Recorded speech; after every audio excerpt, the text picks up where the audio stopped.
A ressaca em Santa Catarina, ondas gigantes provocam estragos e colocam em risco pequenas embarcações. Barco de Laguna com 7 tripulantes a bordo desaparece no mar do Rio Grande do Sul.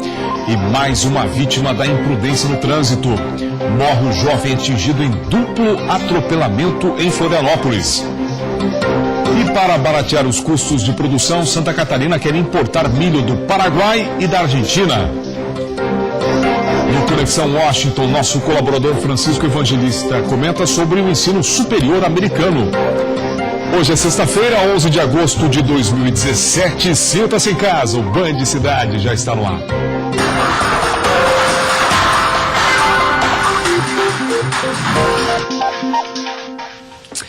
Olá, uma boa noite para você, obrigado pela sua audiência. Bom, a gente começa essa edição falando da ressaca que atinge o litoral de Santa Catarina. Pelo menos 3 portos ficaram sem operar nessa sexta-feira no estado devido às condições do mar e também do vento. Nas praias de Florianópolis, a navegação e a pesca ficaram comprometidas. A força do mar acabou vencendo este barco. A embarcação estava à deriva e foi levada pelas ondas. O dono da embarcação acionou os bombeiros para tentar recuperá-la, mas com as condições do mar na região entre as praias do Campeche e do Morro das Pedras, não foi possível salvar o barco, que felizmente não tinha ninguém a bordo. As atividades nos portos de Navegantes, Imbituba e Itajaí foram suspensas devido às condições do mar e os ventos de até 80 km por hora. A previsão alertava para as ondas, que chegaram a 4 metros no litoral catarinense. A previsão das grandes ondas se confirmou. Essa é considerada a maior ondulação de 2017 aqui na costa catarinense. Já a previsão da maré alta acabou não se confirmando, por uma mudança rápida no vento, que acabou deixando as ondas mais longe da costa. Na verdade, nós tínhamos uma componente de vento sul-sudeste, e esse vento sul-sudeste ele empilha água na costa e, consequentemente, influencia na maré. Aconteceu que virou o vento muito rápido e a maré respondeu também bastante rápido. Então, questão de alagamento por efeito de maré, a gente não tem mais essa previsão. Surfistas de towing, em que o jet ski leva o surfista até as ondas, aproveitaram as condições do mar. Sem o risco de invasão de água na costa, curiosos pararam para admirar a força do oceano. Tá impressionante, né? Me falaram que faz, sei lá, 15 anos que o mar não subiu tanto. Então, dá para sentir a força do mar. Mesmo com a previsão de maré baixa para os próximos dias, meteorologistas alertam que o mar vai continuar agitado na região sul e as condições climáticas vão ser adversas durante o fim de semana. A altura de onda a gente deve esperar que comece a diminuir a partir do domingo, final do domingo, mas a gente ainda vai ter uma frente fria passando no domingo, então isso ainda deve causar alguns ventos fortes na área oceânica, podendo ainda manter essa condição do mar. E agora uma notícia preocupante. Equipes da Marinha fazem buscas no litoral sul do Rio Grande do Sul após aviso sobre desaparecimento de uma embarcação. Conforme a assessoria de imprensa, o aviso foi feito por tripulantes de um outro barco que navegava próximo e perdeu a embarcação de vista na madrugada. No barco desaparecido, que seria de pesca, haveria 7 tripulantes. As informações ainda são preliminares. De acordo com a Marinha, a embarcação tem inscrição em Laguna, Santa Catarina. A embarcação desaparecida teria sido vista pela última vez a 15 quilômetros da costa. Na Praia do Rincão, no sul do estado, conforme previsto desde o início desta semana, as ondas chegaram a 4 metros de altura em áreas mais afastadas da costa. A condição é desfavorável para a navegação de pequenas e médias embarcações. E já em Porto Belo, a ressaca arrastou de Porto Belo até Meia Praia, em Itapema, um bar flutuante. A estrutura se desprendeu das âncoras, provavelmente devido à força das águas. Ainda não há informações sobre o que causou o incidente. Diversas boias ficaram sobre a areia, assim como parte das mesas e do deck da embarcação. E a ressaca também atinge o litoral norte. Essas imagens acabaram de chegar, foram feitas hoje à tarde e mostram a força das ondas e o mar bastante agitado em Barra Velha, no litoral norte catarinense. Não há registro de estragos na cidade. E morreu nesta sexta-feira um dos 4 jovens atropelados na madrugada do último domingo na SC 402, em Jurerê. Ele estava internado em estado grave na UTI do Hospital Celso Ramos, em Florianópolis. Sérgio Teixeira da Luz Júnior, de 23 anos, morreu no início da madrugada desta sexta-feira. O jovem havia passado por 2 cirurgias e chegou a retirar parte do pulmão esquerdo. Sérgio era a única vítima que ainda permanecia internado no hospital após o acidente no último domingo, quando 3 pessoas foram atingidas por um veículo conduzido por Sérgio Olandini Sirotsky, de 21 anos. Enquanto recebia atendimento, o jovem acabou sendo atropelado pela segunda vez por outro veículo. O rapaz que prestava socorro também foi atingido. O responsável pelo primeiro acidente, Sérgio Olandini Sirotsky, prestou depoimento à polícia na quarta-feira e foi liberado. O caso está sendo investigado pela 7ª Delegacia de Polícia da capital. O que mais choca nesse tipo de notícia, que a gente cansa de dar aqui nos nossos noticiários, provoca uma morte, causa um acidente, deixa uma família enlutada, causa tanta tragédia e estão em liberdade. Estão soltos, né? Enquanto as famílias choram, lamentam a perda dos seus familiares nesses acidentes. Que a justiça haja rápido e puna como devem ser punidos com o rigor da lei esses que conduziam esses automóveis e provocaram esses acidentes. A seguir, a quantidade de transplantes realizados no Brasil aumentou 15% no primeiro semestre e a meta é dobrar esse número em 10 anos. Os detalhes a gente conta daqui a pouquinho, depois do intervalo.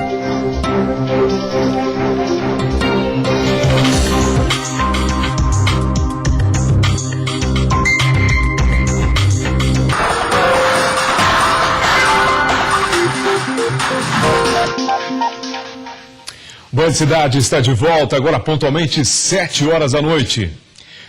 O ex-prefeito de Caçador, Beto Comazetto, teve as contas reprovadas pela Câmara Municipal da cidade, com parecer do Tribunal de Contas. Com isso, ele vai ficar inelegível por 8 anos. A votação aconteceu na Câmara de Vereadores de Caçador e as contas do ex-prefeito Beto Comazetto não foram aprovadas. Segundo os vereadores, as contas apresentadas pelo ex-prefeito não foram suficientes para comprovar as irregularidades já identificadas pelo Tribunal de Contas. Dentre as irregularidades estão despesas gastas com recursos do Fundeb para a remuneração do magistério. Assim, o prefeito sempre gastou mais do que a receita permitia. Para os vereadores, são erros contábeis que poderiam ter sido resolvidos em tempo se o prefeito tivesse pedido uma nova avaliação. Agora, ele ficará inelegível pelos próximos 8 anos. E hoje a capital do estado foi por um dia a histórica São Francisco do Sul, no litoral norte. Cumprindo o que determina a lei de 2010, nós instalamos o governo do estado no município de São Francisco do Sul, o município mais antigo de Santa Catarina e o terceiro mais antigo do Brasil. E de forma brilhante, com a presença de autoridades, da comunidade e, acima de tudo, estabelecendo parcerias do governo de Santa Catarina com um belo município de São Francisco do Sul, progressista e muito forte. E na manhã de hoje foi registrado em Pouso Redondo um acidente envolvendo um Uno com placas de Otacílio Costa e um caminhão com placas de Celso Ramos. Assunto que você vê agora no nosso Giro de Notícias. Segundo a Polícia Rodoviária Federal, o Uno invadiu a contramão e bateu de frente com o caminhão. O motorista do carro, um homem de 48 anos, morreu no local. Ele estava no veículo com um passageiro de 36 anos que teve lesões leves e foi encaminhado ao hospital de Pouso Redondo. O caminhoneiro não se feriu. E uma saída de pista seguida de capotamento foi registrado na SC-108 entre Ermo ao município de Jacinto Machado. O Corpo de Bombeiros e o SAMU atuaram no socorro às vítimas, 3 mulheres entre 19 e 21 anos, que foram levadas ao Hospital Regional de Araranguá. Todas estavam conscientes e foram liberadas com ferimentos leves. 3 pessoas foram presas na BR-101 em Palhoça, na Grande Florianópolis, suspeitas de integrar uma quadrilha envolvida em crimes em Santa Catarina, Rio Grande do Sul e no Paraná. Conforme a Polícia Rodoviária Federal, a ação mais recente inclui um furto de cerca de R$1 milhão em veículos náuticos, dinheiros e cheques em uma loja de Maringá, no Paraná, em 30 de julho.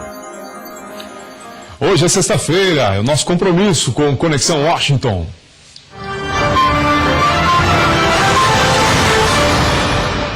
O nosso colaborador Francisco Evangelista Vieira conclui hoje as informações sobre o ensino americano. Para fechar, é a vez da educação superior. Boa noite, Francisco. Boa noite, Moacir. Boa noite ao telespectador. Nessas últimas semanas, nós conversamos sobre a educação americana antes da universidade. Vamos falar um pouquinho hoje sobre admissão para a universidade, mais especificamente para a graduação. Pós-graduação é bem diferente. O estudante pode se candidatar a quantas universidades quiser, pois não há obstáculo quanto a isso. Além do formulário de inscrição, da taxa de inscrição, as universidades pedem o histórico escolar, cartas de recomendação de professores e de pessoas que conheçam o candidato e informações sobre o serviço voluntário prestado à comunidade, como nós vimos na sexta-feira passada.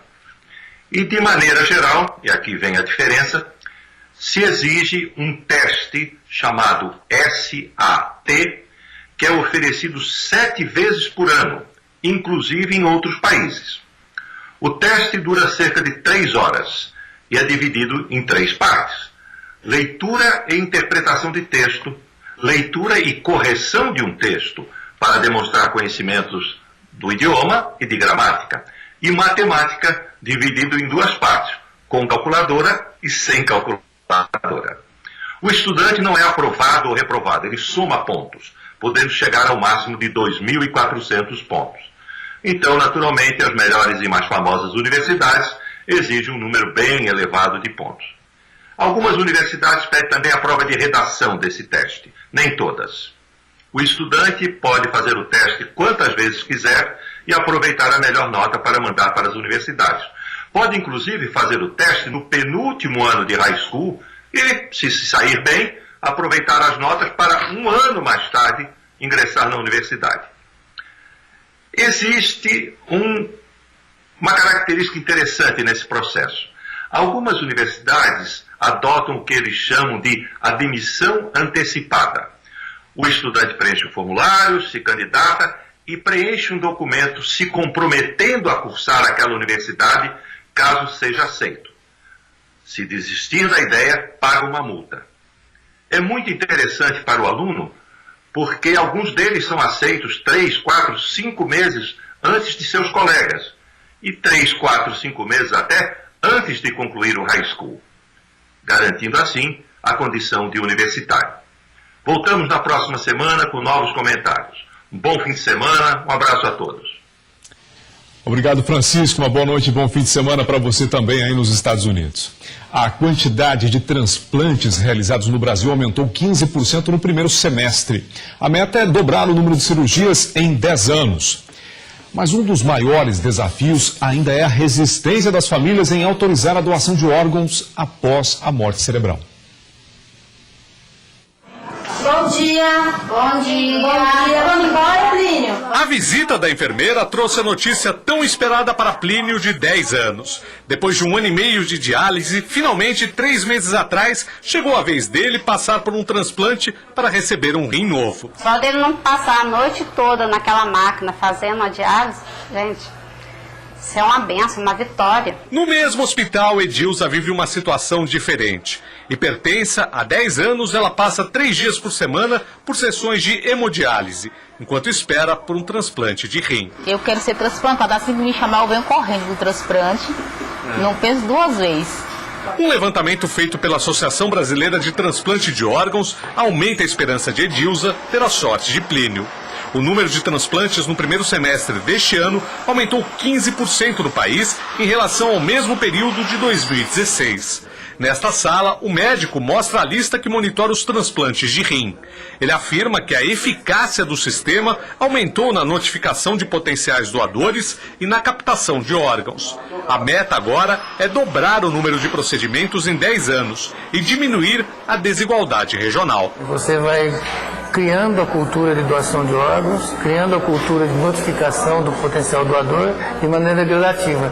E ela sobe do sul para o norte e nordeste, do jeito que acompanha a evolução da economia. O maior crescimento aconteceu no transplante de fígado, que teve aumento de 13%. Essa é a especialidade deste médico. Ele ficou animado com os resultados, mas alerta que ainda é preciso conscientizar a sociedade para a importância de se doar órgãos. A mesma pesquisa registrou que 43% das famílias de potenciais doadores se recusaram a fazer a doação, muitas vezes por não entender o conceito de morte cerebral. E esses órgãos funcionando, mesmo com a pessoa tendo falecido, eles podem ser utilizados em outras pessoas e com isso proporcionando vida, quantidade e qualidade de vida para uma série de outras pessoas. Em média, 8 a 10 pessoas por doador pode ser alcançado. O Coração Novo deu uma segunda chance a Eduardo. Ele voltou a trabalhar e trocou a rotina do hospital pelos exercícios para recuperar a força física que tinha antes de precisar do transplante. A gente agradece muito pela família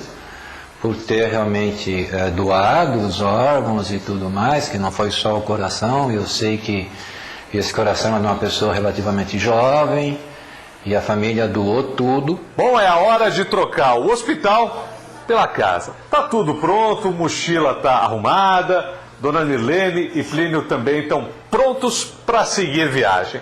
Deixar o hospital que fica aqui na cidade de São Paulo e seguir em direção a Monsenhor Paulo, uma pequena cidade no sul de Minas, perto de Varginha. E chegando lá, o Plínio vai finalmente poder fazer tudo o que ele fazia antes de ficar doente.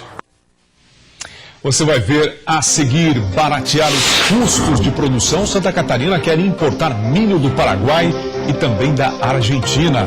7h09. O Band Cidade volta já já.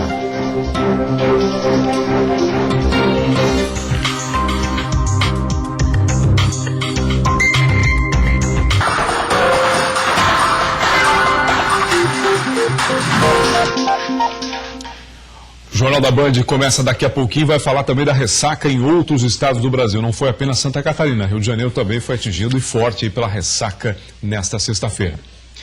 Para baratear os custos de produção, Santa Catarina quer importar milho do Paraguai e da Argentina. Boa notícia para a agroindústria aqui do estado. Somente uma agroindústria de Chapecó consome por dia 90 mil sacas de milho, o equivalente a 180 carretas. Esse montante é necessário para alimentar 34 milhões de aves e mais de 1 milhão de suínos. Atualmente, a maior parte desses grãos vem do Mato Grosso. Mas agora o governo catarinense estuda a possibilidade de trazer milho do Paraguai e da Argentina até o oeste catarinense. Uma boa notícia para as agroindústrias do estado, que em 2016 enfrentaram a falta do grão. Isso fez com que o milho fosse às alturas, um preço absurdo. E por quê? Porque o milho, tiramos todo o milho que tinha na Argentina, tiramos todo o milho do Paraguai e ainda tivemos que beliscar alguma coisa nos Estados Unidos. Então isso aí fez com que o milho fosse às alturas. E algumas empresas tiveram que entrar em recuperação judicial, outras quebraram, outras sofreram muito, né, para fechar o ano de 2016. Né? Então isso aí é mais uma alternativa que tem para que haja disponibilidade do milho aqui no oeste catarinense. Para transportar 48 mil toneladas de milho do Mato Grosso até o oeste catarinense, são necessários 5 dias. Se comprar o grão do Paraguai ou Argentina, dá para fazer 5 viagens por semana, uma economia de até 50% no transporte. Santa Catarina produz 4 milhões de toneladas de milho e precisa comprar mais 2 milhões de toneladas para atender a demanda no estado. Com essa nova alternativa de comprar o grão a 350 quilômetros, o valor do produto deverá chegar no oeste catarinense mais barato, devido à diminuição dos custos com transporte. É um preço compatível com a atividade, um preço médio. Não se prejudica o produtor de milho, não se prejudica o produtor de suínos, aves ou a própria indústria. Nos próximos dias, o governo brasileiro deverá fazer uma reunião com o Paraguai e a Argentina para firmar o acordo e ajustar os detalhes, para que Santa Catarina consiga comprar o milho mais barato. E a Rede de Ação Política pela Sustentabilidade promoveu hoje mais uma edição do evento Jornadas Inspiradoras, uma discussão política de alto nível. E um nome de grande peso esteve aqui na capital. Luiz Felipe Dávila é cientista político e formado pela Universidade Americana em Paris. E é formador de lideranças políticas. Luiz veio para Florianópolis falar do seu último livro, 10 Mandamentos, do país que somos para o Brasil que queremos. Para ele, existe saída para a crise no Brasil. Tem saída sim, aliás as reformas já vêm avançando. Nós fizemos a reforma do ensino médio, por exemplo, que era uma reforma que há mais de 20 anos se esperava fazer. Nós conseguimos aprovar a PEC do teto do gasto, que disciplina os gastos públicos. Acabamos de votar a reforma trabalhista, que vai dar um novo regime trabalhista para o Brasil, muito mais moderno e condizente com o restante do mundo. E agora nós temos de aprovar as reformas previdenciária e política. Com esse primeiro arcabouço de reformas, o Brasil está preparado para dar mais segurança jurídica e fazer com que o país volte a crescer. A Rede de Ação Política pela Sustentabilidade, organização responsável por trazer o cientista político nessa edição das Jornadas Inspiradoras, quer fomentar o debate político e formar novas lideranças que transformem o país. E a RAPS justamente se propõe a resgatar novamente o valor da política, né, como algo importantíssimo para a democracia. E o propósito fundamental da RAPS é criar uma nova geração de políticos comprometidos com certos valores e com esse Brasil que nós queremos construir.